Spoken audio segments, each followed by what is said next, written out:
Bet, if you can see this, get in contact. And if anyone out there knows someone, just tell us. Just bring her home safe. If you've got her, then put her somewhere we can find her. We want her home, please.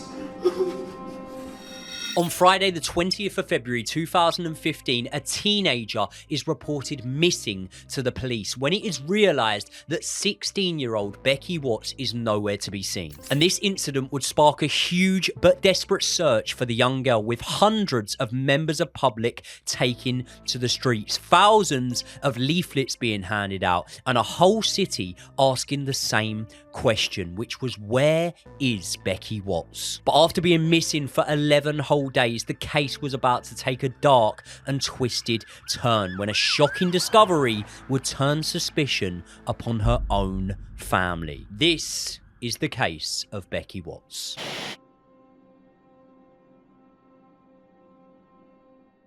This is a truly shocking case, and in this video we will be discussing details of this young girl's murder. And like we do in all of our videos, we will be paying particular respect to her memory and to her friends and family, but in this case only the family that actually deserve our condolences. We're also going to be discussing themes around mental health, and if you're suffering with anything similar, there will be resources in the description to help. So with all that in mind, let me tell you a little bit more about Becky Watts and her family. Rebecca Marie Watts was born on the 3rd of June 1998. But unfortunately, before she was born, her parents Darren Galsworthy and Tanya Watts separated, and Becky started her life living with her mum Tanya. But when Becky was just a toddler, concerns were raised regarding neglect, and after a brief stint in care, her father Darren requested that she came and lived with him. Becky moved in with Darren and his partner Angie Galsworthy at the age of 3 years old. Darren and Angie were granted sole custody of Becky and her brother Danny in January 2002. According to the family, Angie was a loving stepmother, raising Becky as her own daughter, and she described their bond as inseparable. So Angie actually had a child of her own. That child was called Nathan, and he lived with his grandmother for the majority of his childhood. And I think the key thing to point out at this point is that he was 12 years older than Becky. There was a big age gap, right, in the family. And when Darren and Angie actually got married, Nathan was the best man and Becky was a bridesmaid, and Shauna, Nathan's partner at the time, was also a bridesmaid. Growing up, then, going back to Becky, she went to a primary school and seemed to have a very sort of like happy life at this primary school when she was very young. She was described as sort of a shy pupil, but in terms of like the group of friends that she had a really good close-knit group. Do you know what I mean? Like, she actually got on very well with them, but when she was meeting new people, she was seen as being very timid. She didn't want to put herself out there in terms of getting used to people. Her dad actually described her sort of social anxieties as almost being like crippling as well. He said that she couldn't have caught the bus and things like that because she just couldn't force herself to have that sort of interaction with strangers, people that she wasn't acquainted to. Yeah, 100%. And as she got older, she developed a few other sort of mental health problems. She suffered not only with anxiety, as you say, and agoraphobia, which is the fear of sort of going outside crowded spaces, but she also developed an eating disorder. So by the age of 13, she was actually only 38 kilos at one point, which is incredibly underweight for that sort of age group. Yeah, that's heartbreaking. And this is like a really hard one to hear around this case, because I think that you would have seen the same as me, which was that Becky was actually being bullied a little bit in her early teenage years, and it was about her weight. And it really like makes me realize how cruel kids can be at times. Yeah, and do you know what? It got so bad that she was actually sort of directed to the NHS, and she got sort of more stringent support, I should say. And basically between the years of 2011 and 2013, she was actually fully involved in therapy to try and actually get over this sort of mental health problem, you know, that she had, and all of the anxiety and the eating disorders. And you know what? Through the therapy, she was doing this both with her family and also by herself. Through that therapy, she actually did start to get better, but you could see the scars were there, and they never really go away, do they? They actually have been quoted in the media, the family, saying that Becky was actually just coming towards the end of her nightmare, which obviously refers to the mental health struggles she had, to just socializing and things like that, and feeling very, very uneasy in her own skin, which you can typically imagine that she would. She did come from what we would describe as a broken home. She came from definitely a background that was challenging, and had moved to a different area, probably meeting different people. I can exactly see why she would have these sort of anxieties and stuff. But it would have been very, very promising for her parents to see for her that as she's getting towards the sort of adult years, late teenage years, she was really, really getting a grasp on that, and she was developing a lot, wasn't she? And what really I find so gutting about this is through the professional help, as you say, she was really, really improving. But she also had conversations with this therapist to say there were certain things in her life that she still wasn't happy with. And she actually mentioned that she was quite afraid of a certain person in her life. And that ended up being her stepbrother, which was Nathan. She actually says to this professional, I'm scared of him. She specifically said she didn't feel safe on her own with Nathan. And obviously, with going forward on what we're about to learn, I think that healthcare professional in particular will probably be kicking himself to this day. The fact that they had this girl raise a concern about a family member and it wasn't really followed up on. It wasn't. And I will tease this now. There was an inquiry actually after the fact to determine whether there was any liability there. I know you, and I know that you are a little bit too reliant on your morning coffee. And I have got something which is going to change your life. It's Rainbow Dust by Space Goods. And for over 6 months now, we have been drinking Space Goods Rainbow Dust to give us sustained energy and focus. And if you hit the link in the description below, you can get 20% off on us. Thank us later. And I've got to confess, mate, I am not very good at keeping focused on particular tasks. I would say that both you and I have fairly short attention spans. Would you say? That's exactly my point. And the good news, Joey, is in this stuff, it's got ingredients like cordyceps, like ashwagandha, like vitamin B5. I could go on, but the good news is it keeps me calm, keeps me relaxed. You seem calm. Yeah. When we're prepping these videos, this stuff actually really helps. Brain fog, gone. Gone. Out of here. And the worst thing about this often is that these drinks taste like rubbish. And the good news for you, Joey, is that Rainbow Dust tastes absolutely brilliant. You're partial to a bit of chocolate every now and then, aren't you? I love a bit of Rainbow Dust chocolate. What about vanilla and cinnamon? Can't get enough of it. What about coffee? Oh, what about strawberries? You love a bit of strawberry. Woo! And if you're feeling really wild, you can even go for decaf coffee flavour. It's got its own little taste. We're not judging here. It's pretty wild. And all the while, you get no big crashes. You get no dodgy stomachs. And yes, I know that you have dodgy stomachs after a coffee in the morning. Be honest. And I also know that hundreds of you have also tried this for yourselves because we keep getting messages and comments about how much you love the Rainbow Dust. And if you want to see what all the fuss is about yourself, you can hit the link in the description below. And if you use code JoeyJosh, you'll get 20% off your order. Big thanks to every single one of you that supports Space Goods. They support us and allow us to make these videos happen. So we're so grateful to them. Now let's get back into the video. Let's move on to the time in which Becky is now 16. She has found a boyfriend who was called Luke, and they got on really well. They were having a very normal sort of 16-year-old relationship, as you do in your early teenage years. And on the night of the 18th, she seemed to be very happy. She'd just been to a rugby club. She was playing games with her friends, and she'd actually stayed overnight at a mate's house. So her life was seemingly on the up. She was seemingly getting on with people. She was feeling comfortable in her own skin finally in her life. But this is where the worst possible thing really started. Yeah, that brings us to Thursday the 19th of February 2015. And that's the last official sighting of Becky Watts. She's actually at her stepmother's house, Angie's house, and she's just going about her usual day. Obviously, at this point, I think that school was coming towards an end. She'd been pictured recently in kind of like end of year photos. Obviously, when you're leaving high school at the age of 16, which kids would back then, which Becky would have, they often throw what Americans would call like a prom, and she had just done that.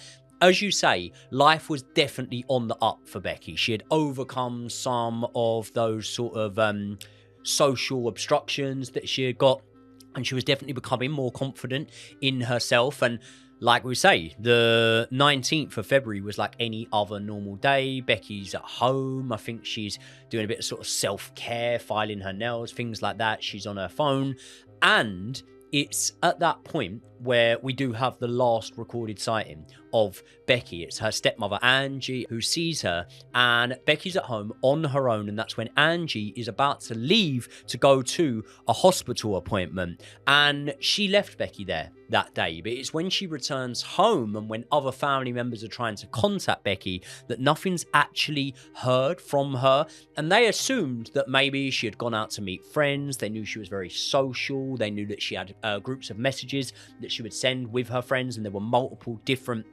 participants in these group chats, and they do think that she's just gone to meet up with some of her friends. But as the time goes on and the hours tick on, Becky's not home when she should be home, and when they check her bedroom, they start to work out that due to her laptop, her tablet, and her phone being gone, that she probably had gone to meet a friend, but they didn't think that she had run away or anything like that, because there were things like cash that was still left in the bedroom. There was no note, no messages to the family. So I think that emotions were definitely heightened around this time. But what would definitely become more concerning over the hours is the fact that, like I said, Becky was in multiple social media groups. She was on WhatsApps with her friends and things like that. And when her family started doing a bit of digging and started trying to work out where Becky was, pretty much everyone that she had contact with on social media all said that the contact went completely dead with Becky on that day. And that meant that after Angie had left to go to her hospital appointment, no one had seen or heard from Becky. And by the next day, it was all too much for her dad, Darren, as he called the police to report her missing. Even sir, please, how can I help? It appears my daughter's gone missing.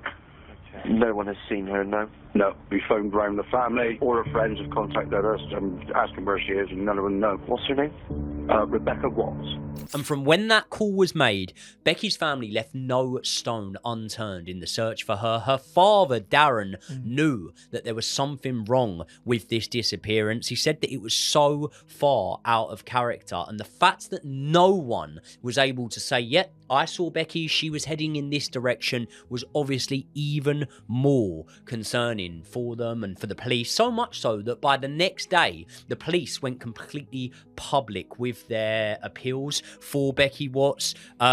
So many members of the community were coming out. They were taking to the streets themselves. Thousands of leaflets were being handed out. And this was at the time that Darren, Becky's father, and actually Becky's grandmother go on the TV and they give their own appeal. And as well as giving an appeal on the TV, Darren was relentless in looking for his daughter. He would be constantly just ringing her phone and ringing her phone, hoping that eventually Becky or someone that was close to Becky would pick up. But ultimately that never happened. What did happen though, as I say, was a huge effort from the community in terms of trying to find Becky. This was by the point that sort of hashtags and things like this had begun to go viral on social media, and the Find Becky hashtag reached over 2 million people, which is ridiculous for 2015. It is. When you think about that, like we're talking about a pre-TikTok era, we're talking about like basically Instagram, Facebook. To reach that amount of people was absolutely ginormous, and it sort of it showed the community spirit around this, and it showed how scared people were. And also, you know, to her father's credit, he didn't let up, and he had a father's intuition that something was wrong, and so he pushed it as much as he could. And obviously then the friends and family around him sort of pushed it as far as they did, but also you have to say the community pushed it as well. And in the meantime, while all of this is going on, the police are still working non-stop to try and find out what happened to Becky. And obviously part of their work involved them searching houses, woods, parks, various local areas. And as well as doing this, it also involved them speaking to people for a second time, or perhaps people that were harder to get hold of the first time round, bringing them in and speaking to them. And it's when they do this that they actually find out a little bit more about Angie's son Nathan and his girlfriend Shauna. Because at first what the police actually noted was that they were very, very hard to pin down, and that's not typical behavior of the family, extended family as it were, for a girl that's missing. And they didn't really seem like they wanted to give off all that much information, like they wanted to be that helpful, which again isn't necessarily concerning.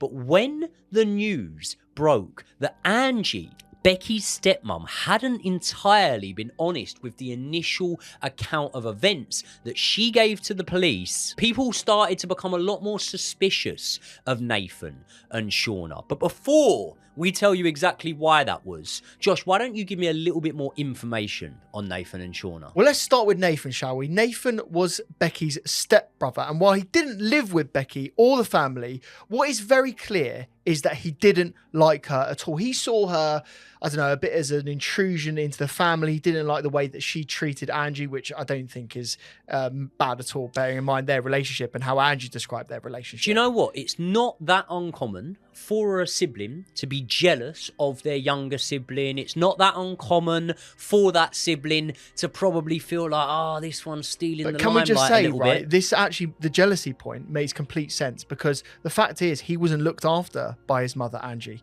You know, he grew up without her love. He grew up in the love of his grandmother.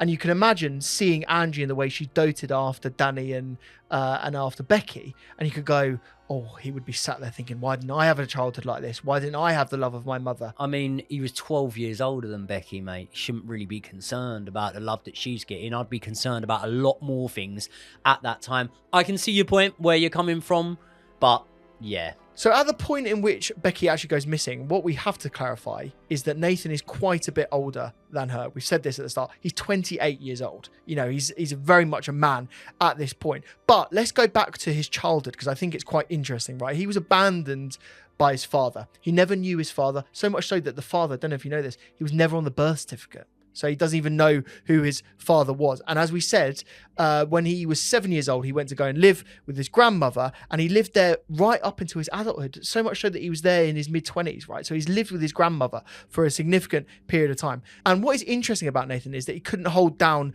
a job. He had loads of different roles. He did, you know, he was working as a takeaway delivery driver, for example, but he also worked in the territorial army. Now, other soldiers spoke about him, and they said that he'd be a bit stroppy all the time, and they actually went as far as saying he had a bit of an anger problem, and he would often throw things in frustration, and he was, you know, constantly sort of on edge, which was very weird. Physically, he was 5'5", and he had this sort of like chronic pain condition. So basically he was sort of like in constant pain and tenderness in his body, so he was never quite comfortable in his own skin. And in terms of his personality, not only was he angry, but he was also described as very controlling and overpowering. Now, this played out in terms of how he treated Becky. He actually bullied her about her weight, and we've just said how traumatic she found this subject, and I think he was getting joy out of this. Like, he was really pushing her and making her feel awful, and it gave him some sort of like pleasure to see her in so much discomfort and pain. It's actually very, very common with people that have had harder starts to life or potentially been the subject of bullying themselves at school, is they will take it out on other people. The thing that I think that everyone would be sat here right now thinking is, could you have not ideally took it out on anyone, but could you have not took it out on someone your age, maybe someone your own sex even, rather than a young girl? But it gets even worse than this, right? Because there were some accusations of inappropriate behaviour from Nathan towards Becky when she was very, very young indeed. Like, we're talking about a child, right? So it's disgusting, really, the allegations here. And the fact... Obviously, we have to be sensitive in terms of the family and how much they knew and how much Becky would have actually told them. But if they'd been told this and known what they knew about Nathan and Becky, I wouldn't want Nathan anywhere near Becky. And in fact, I want the police involved. Well, do you know what I want to know? To even make sense of these claims, does he have a history for it? Yep. Oh, he does. The answer, Joey, he does. Is he absolutely does. So this wasn't the first time that he'd been accused of something like this. In fact, it was several times that he'd been accused of pursuing younger girls. When he was 19, he was driving in his car. He brings back 4 girls to the family home. And obviously, Darren was there with his partner, Angie. And, you know, Nathan tries to bring these young girls in. He had said that they were a certain age. What was clear was that they were children. Like, basically, we're saying apparently they were 12 years old. And Darren, obviously having dealt with a care situation with Becky and Danny, he basically knew that you can't do anything dodgy or anything related to that because you get your kids taken away. Yeah. So he was very precarious of this. So basically he said to this point, he said, get out of my house. I don't want you anywhere near this. You cannot do this. And basically told him to sort of sort his life out. Like it was just a bit of a disgrace. But Nathan didn't really care about this because he continued living this lifestyle. And basically he also got kicked out of a girlfriend's house, an ex-girlfriend's house by the police because he said he wouldn't leave, did he as well? Did you remember hearing about that? Yeah. So now we go all the way to 2008. At this point, Nathan was 21 and he brings home another young girl. This girl ended up being Shauna Hoare, who became his long-term partner. Now, when he introduced Shauna to the family, he said that she was 19. He said that they were a similar age and they were going to be dating and they were very excited to be in a relationship with each other. The problem was that Shauna wasn't 19. She was 14 years old. And still, even though the family knew, and Darren obviously was, clear that she wasn't 19 years old, and again told him that he shouldn't be seeing her, the fact is they carried on dating. So much so, they ended up having a daughter together soon thereafter. So hold on, I had no idea that they had a daughter together. Yeah, 2 years old at the time in which Becky goes missing. So very much, looking after the kids together, growing up in that family home, because basically they moved then to a home that they owned together. Just so I don't gloss over it here, though. Yep.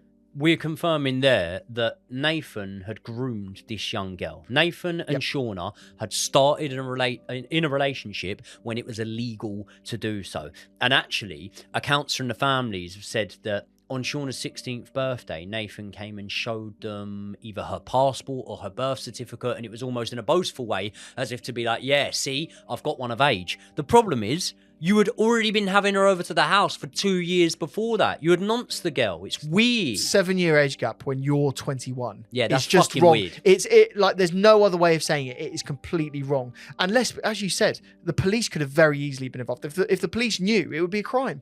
So it's just an absolute disgrace. Now, what is also very concerning is that Shauna was very close with the family, with Nathan as well. So much so that she was a registered carer for Angie. Angie actually suffered with MS, which is a horrible illness to have to deal with. And so she needed constant care and looking after, which meant that Nathan and Shauna were very often in the family home, even though they weren't living there. So they were very often in and around the family. And as you can imagine, I don't think Nathan was making Becky's life a very happy one with his presence in the family home. Yeah, and the reason why this is so important to not only this video, but so important to the case, was that the police were originally told by Angie, Becky's stepmom, that it was just Angie and Becky in the house. There was just two of them, and then there was one of them once Angie left. But this wasn't true, Josh, was it?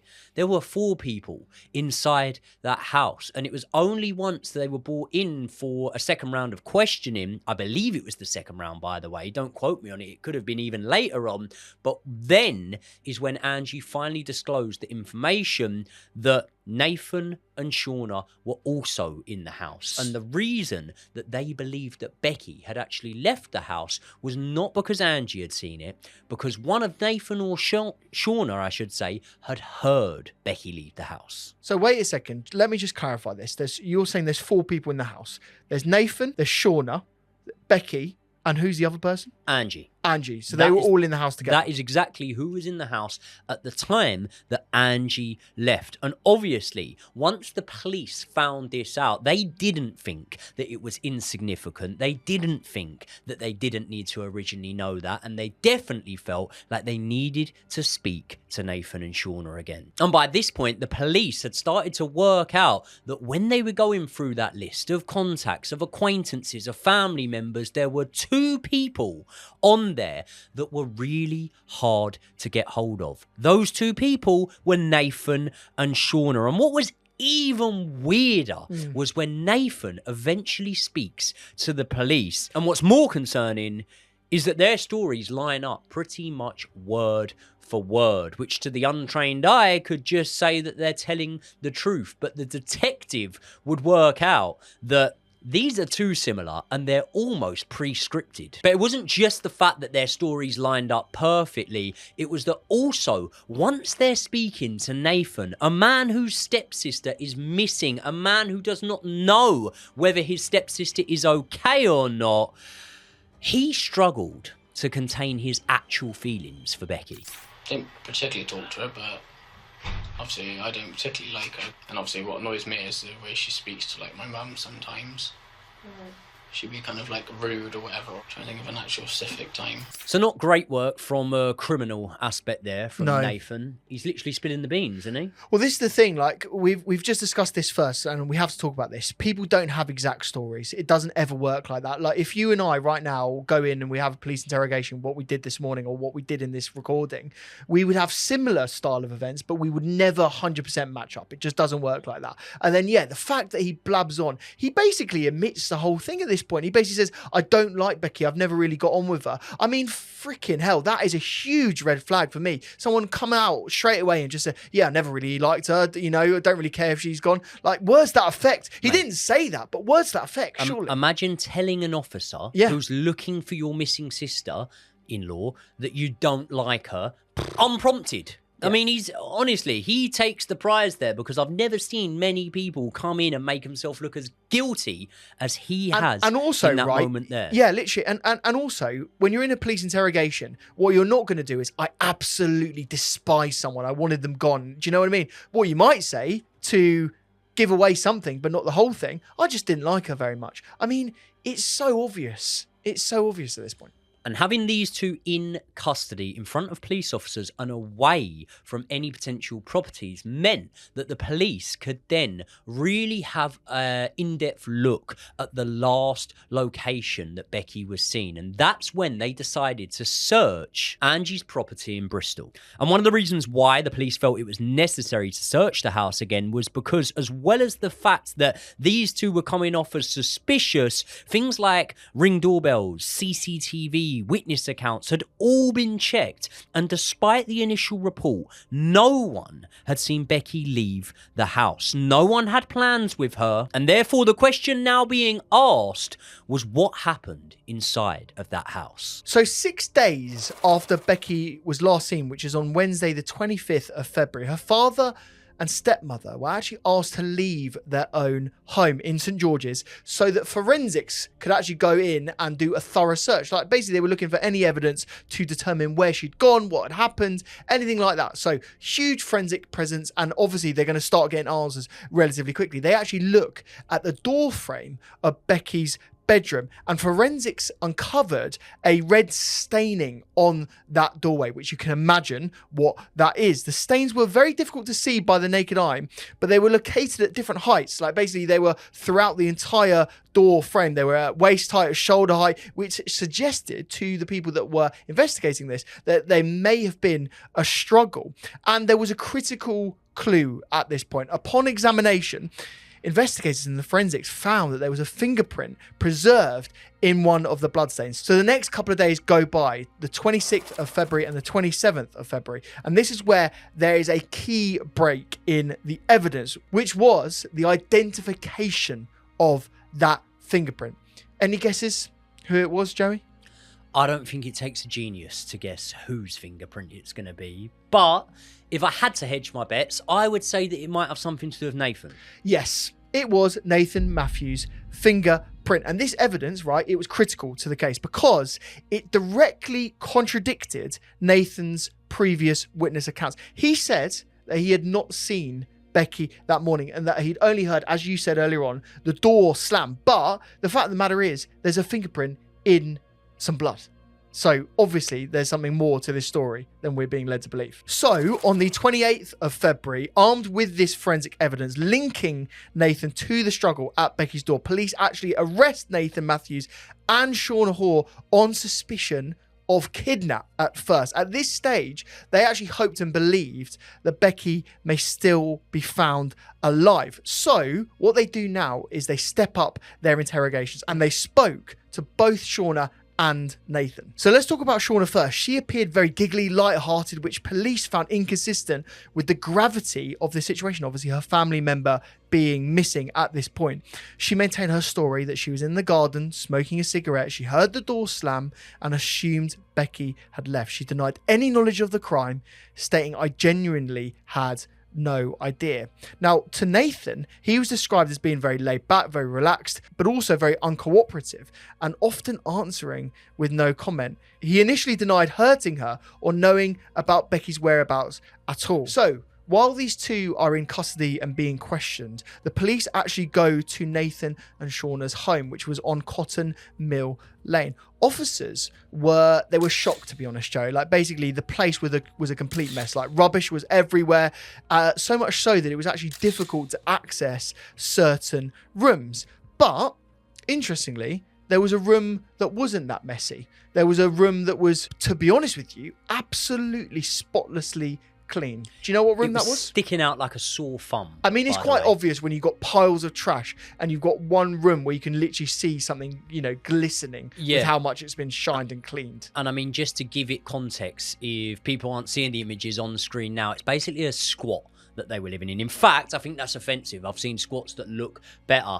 It was like they were hoarding in this place. Yeah. But to answer your question, the one room that just appeared to be spotless was the bathroom. Yep, so much so that the bath itself looked like it had had one of the best cleans it had ever had. Like, it was completely spotless. And as you say, it's just obvious. It sticks out like a sore thumb. There's something not quite right about that. But it gets worse for Shauna and Nathan at this point, because police also found a piece of paper that was missing and had been hidden very conveniently in the home as well. They found out that piece of paper to be a B&Q receipt. And again, you might be asking, why is that relevant in this case? Well, the B&Q receipt had something on it which was, I would say, one of the most despicable kits you can imagine. It was a circular saw. It was gloves. It was a face mask. It was goggles. And even more stuff than that. It's truly disgusting, to be honest with you. And so, on March the 2nd, the couple were re-arrested. And this time, they were arrested for murder. And they did so because of all of the evidence that we've just mentioned. And so the police now get to speak to Shauna and Nathan again while they have been charged with murder. So they are fully aware of the crimes that they've been accused of. And this is where they go through another round of interrogations. Yeah, and understanding that the net was very much closing in on him, Nathan does now finally decide to shed some light on what had happened that day. But he can't actually bring himself to just speak to the police and tell them it.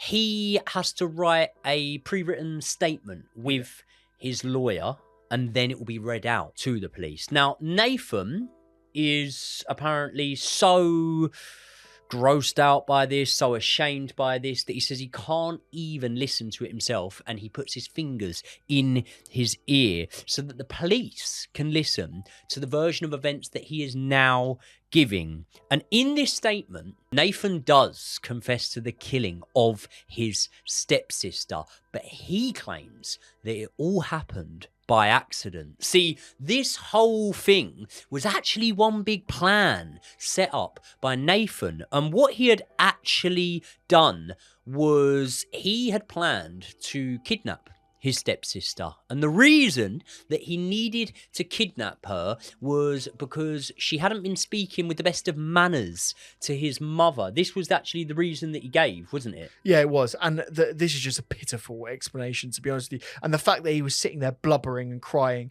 and couldn't even listen to it shows how cowardly he really was. But there's just no rationale to this. It doesn't make sense. There isn't. There's no weight to it. There's never been any claim from anyone else inside the family that this was a thing. But apparently, according to Nathan, it was. And he actually said that she was selfish and her behaviour towards my mother was a risk to her health, when he was talking about how Becky apparently treated Angie. It's just he was kind of the only one to pick up on this, wasn't Absolute he? joke. He was saying, I don't know if you heard this, like that she was tripping her mum up. Like, it's just absolute just lies. And none of it, once again, was backed up by anyone else but him. Now, what he had actually planned to do was to surprise Becky at the house. And obviously, like Josh said, he had a large bag. He had a stun gun. He had tape and a mask within that bag. And he used these items to subdue Becky when she actually answered the door. And all was actually apparently going perfectly to plan for Nathan when an innocent accident happened within his plan. And that was when he had planned to put Becky into a suitcase in order to move her. And he actually said that when he did this, she went quiet and therefore he had to check her pulse. And when he did that, he realised that Becky was no longer breathing. And he actually used this opportunity to exonerate his girlfriend Shauna as well, stating that she had no idea over what had happened, and if she did, she would have turned him into the police. Which means, in line with his confession, Shauna had no idea of what Nathan was doing after he accidentally killed his stepsister. And that meant that when he was dismembering her body in the bath, when he was picking up items to be able to dismember that body with, or when he was hiding those body parts in his car, Shauna had no idea of what was going on. And despite pretty much everything else Nathan ever said being a lie, this time he was telling the truth. He had killed his stepsister, Becky Watts. He had dismembered her body and he had put it in a shed at the back of the garden that him and Shauna shared. And the actual discovery of Becky's body gave us a lot more of an insight into what happened, with much of this coming from her defensive wounds, because Becky had bruising, cuts and scratches all over that were consistent with someone that had fought off their attacker. But the autopsy of Becky's body would also reveal what a gruesome and heated attack this was, as it was confirmed that despite dying through strangulation, Becky then suffered 14 stab wounds. And it's horrible to even report on this part of the case, but Becky had been decapitated and her body had been chopped into 7 different parts. And despite Nathan now confessing, albeit not being honest with how events played out, he was still telling the police that his girlfriend Shauna knew nothing. What do you think, mate? Do you think it's possible that Shauna could have just not known anything that was going on? We're talking about a very small house. We're talking about a very small car when you're sat next to someone. There is no way, there's no physical possibility that she knew nothing. No, there were screams, shouts, blood, moving of a body. There's just no way that Shauna could have not known. And the fact that Becky was killed at home, yet her body was found across town at Nathan's house, means that Shauna would have had to have been in the car while that body was being transported and have still not known a thing. And one of the darkest elements of this case has got to be the fact that after the family noticed that Becky was missing, multiple different family members came over to Angie's house that evening to comfort Darren, to comfort Angie, and all the meanwhile, Nathan and Shauna are sat in the house. They're watching heartbreak unfold in front of them, and they know the whole time that Becky's body is cut up and remains in their car on the driveway. It's just sickening. And after questioning them both for 96 hours, significant period of time,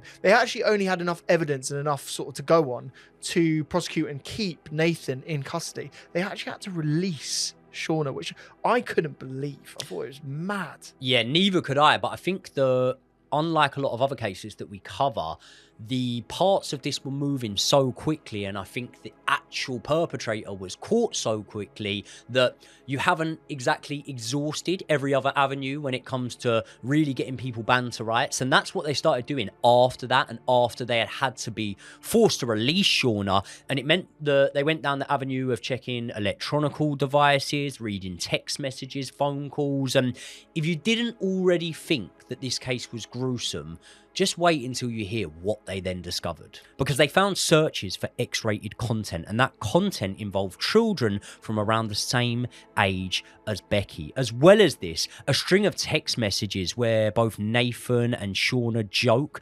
about their fantasies of kidnapping schoolgirls were also found. Didn't they also have some weird exchanges about like kidnapping kids in town? Like, it was super weird. And they were definitely going off each other, didn't they? This wasn't a one-way street. 100%. Like, she was sending messages to him. You literally can't look at this and go, oh, well, you know, she was encouraged and maybe... No. I don't care about any of that. The girl sent Nathan a text message saying she had just seen some good-looking schoolgirls in town and she had to hold herself back from knocking one of them out and bringing them back. I'm sorry, but there comes a point when I am not willing to say, oh, you were treated badly, you were groomed, you were forced into this. You're an adult and you knew what you were doing. Shauna's just as guilty as Nathan. And if you honestly don't believe that, just answer for me. What did Shauna think they were doing in B&Q that day? Why did they go and get basically a murder kit that day?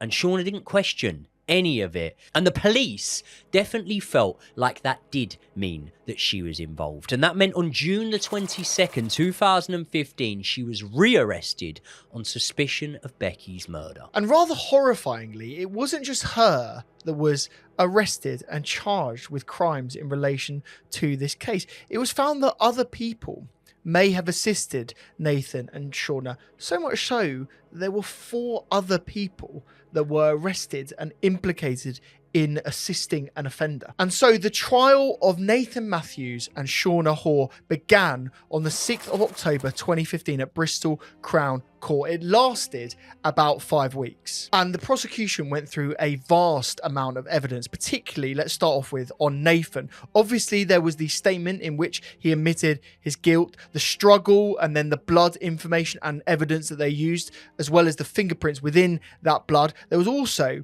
a huge amount of digital evidence. Police recovered all of the text messages that we've just talked about between him and Shauna discussing kidnapping schoolgirls and all of the stuff that we've already mentioned that I don't want to labour too much. His devices also contained all of the X-rated material that we've discussed, and they went through all of that in the trial, which must have been horrific for his family to listen to. And there was also the CCTV in B&Q and also all of the paraphernalia that was found on the scene. So the clear fact was that this guy was banged to rights, and there was enough evidence to convict him about 3 times over. So what about Shauna? What was the evidence against her? Well, interestingly, there was DNA from her on one of the face masks that were found, and also on some of the knots of the bin bags. So she was even tying up the bin bags that contained poor Becky's body parts. And this directly contradicted her claim that she'd never touched the items and never knew about a body. She was also captured on the CCTV with Matthews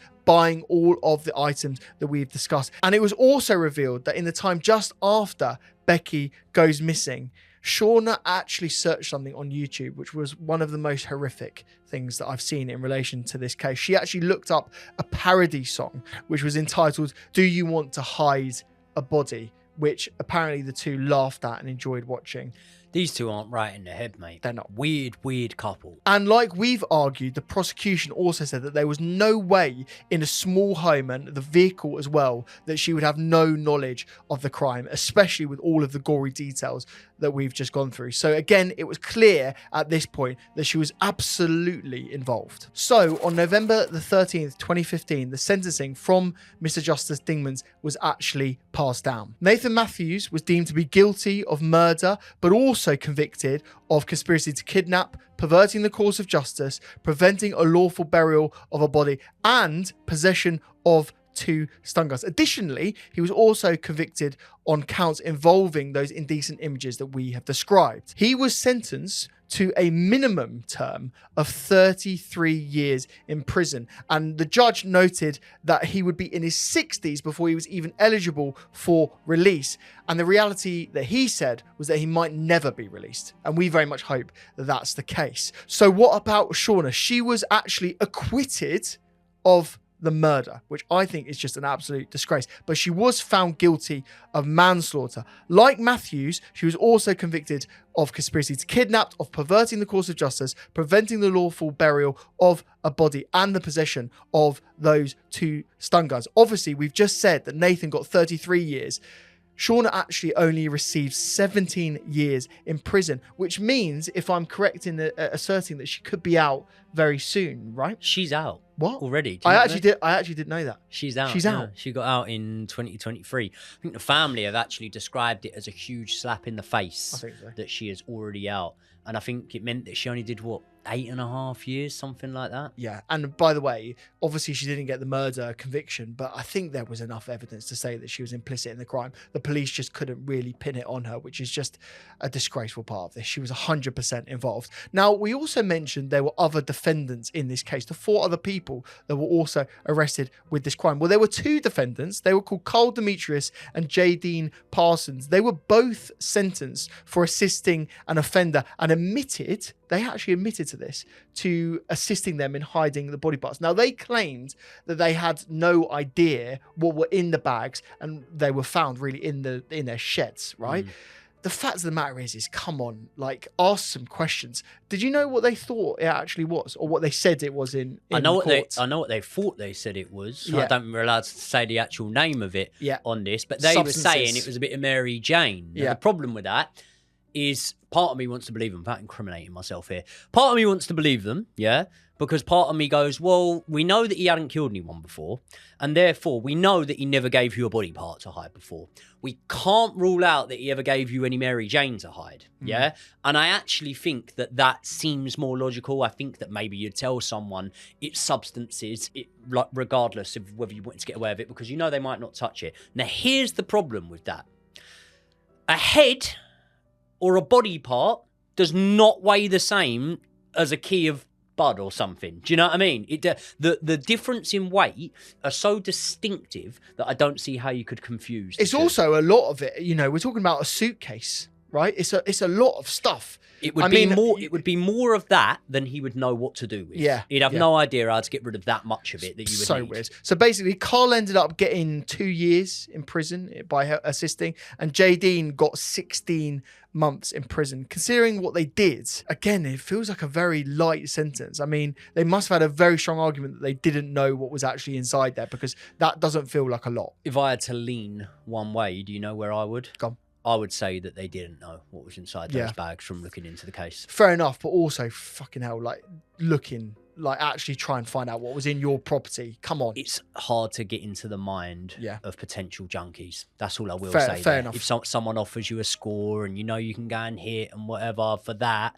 and it's like, right, keep this here, you'd be surprised at the amounts that would go, yep, sweet. Yeah. And they know it's something criminal, but they don't think it's something. They don't want to ask bad. any questions. Yeah. So the other 2 defendants that we discussed, obviously 4 were arrested, was Donovan Demetrius, that was Carl's twin brother, and also James Ireland. They were acquitted. They were given no judicial sentencing, and they were let go and set free. So then the judge actually did his final remarks. And interestingly, I've never really seen this in a case, Joey, but he actually broke down in the sentencing. He actually had tears in his eyes. He actually had to leave the courtroom during the trial because he was so emotional.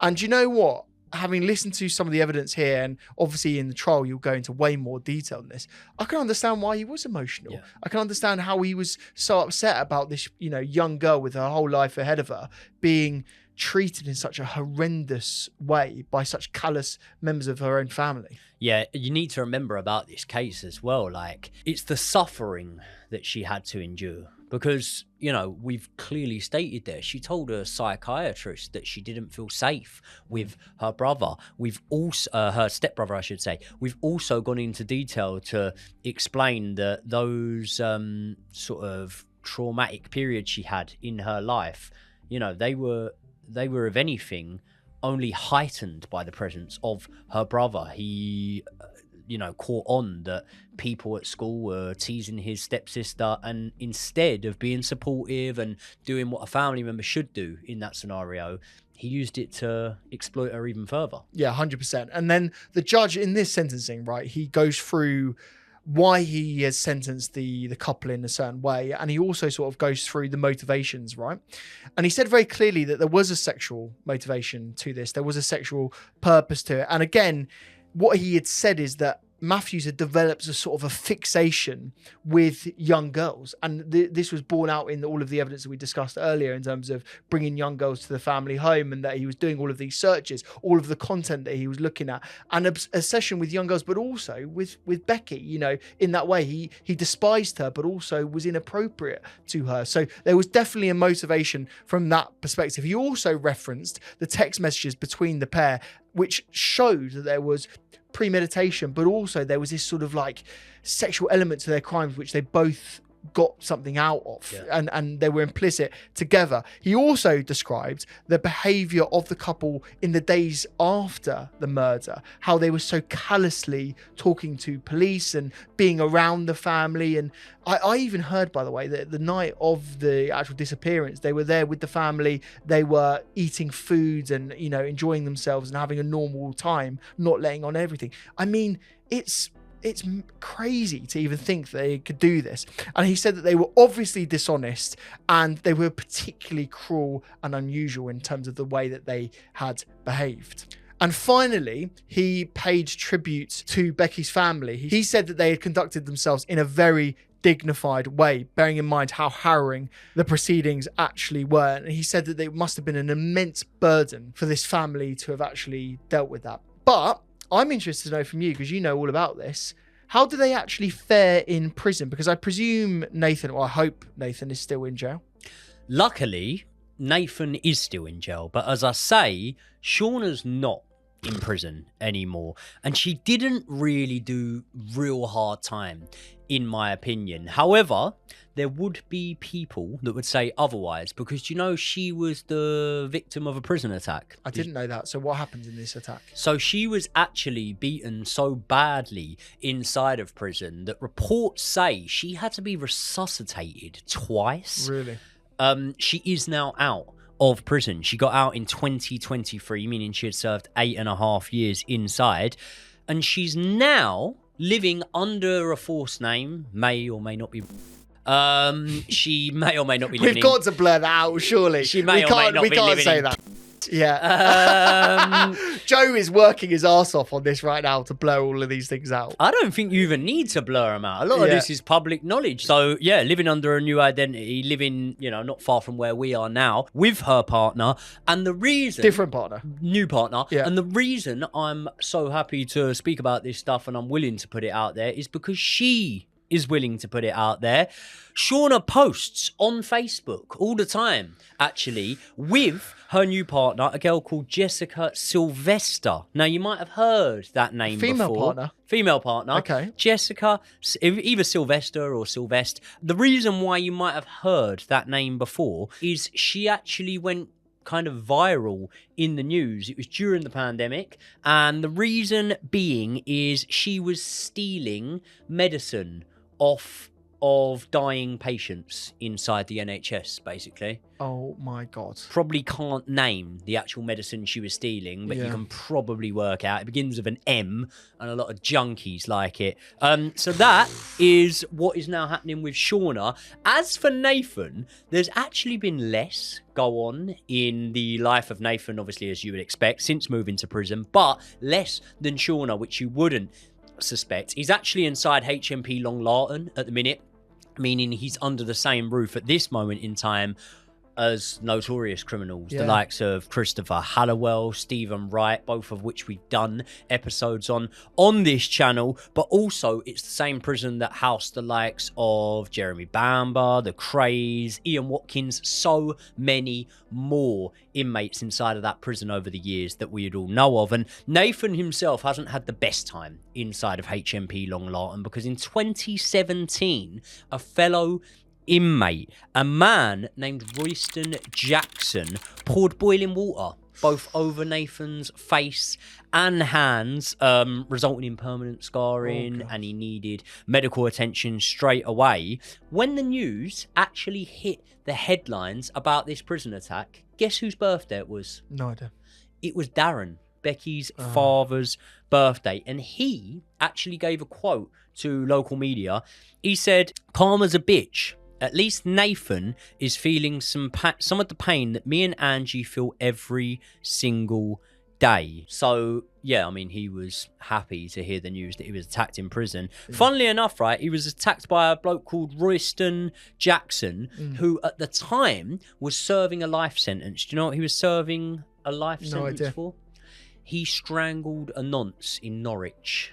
So he clearly feels like he's doing some good work inside of the prison. That's pretty much all we've got on either Shauna or Nathan to this point. So hopefully the less we hear about either two, the better from now on. Yeah, 100%. So the other context that we have to do after this case is to look at Darren and Angie. I found this interesting, mate, because they're still together to this day. I think, you know, you're dealing with a very traumatic circumstance, and we've seen a lot of these cases, people's relationships don't really stand up.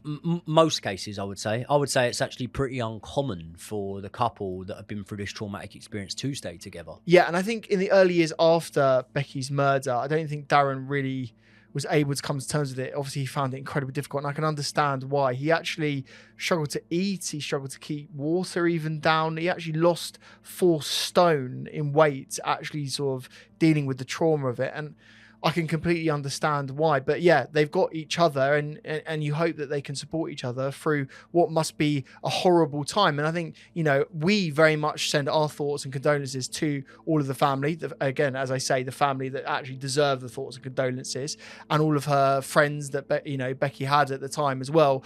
And it must have been a horrific moment in their lives. And I feel for absolutely every single one of them. And that is where we finish on this case. If you enjoyed this video, please do give it a like. If you do so, it lets us know you like similar cases to this. And if you do, we'll keep making similar ones to this one that we've just covered today. And if you have any cases that you want to suggest, please do get them in the comments. If you haven't subscribed, please do subscribe to the channel. And if you want to become a member of the channel, get access to these videos 48 hours before anyone else, and access to the live streams, you can do so by clicking the join button below us right now. You'll be in good company with some amazing people in the hardcore that follow Joey and Josh. We are so grateful to every single one of you that watches and consumes these videos. Thank you so much for watching. And if you want to watch another video similar to this, why don't you check out the Tia Sharp video that's on screen now? It's a very similar case that you will find interesting when thinking about this one. And we will see you in the next one.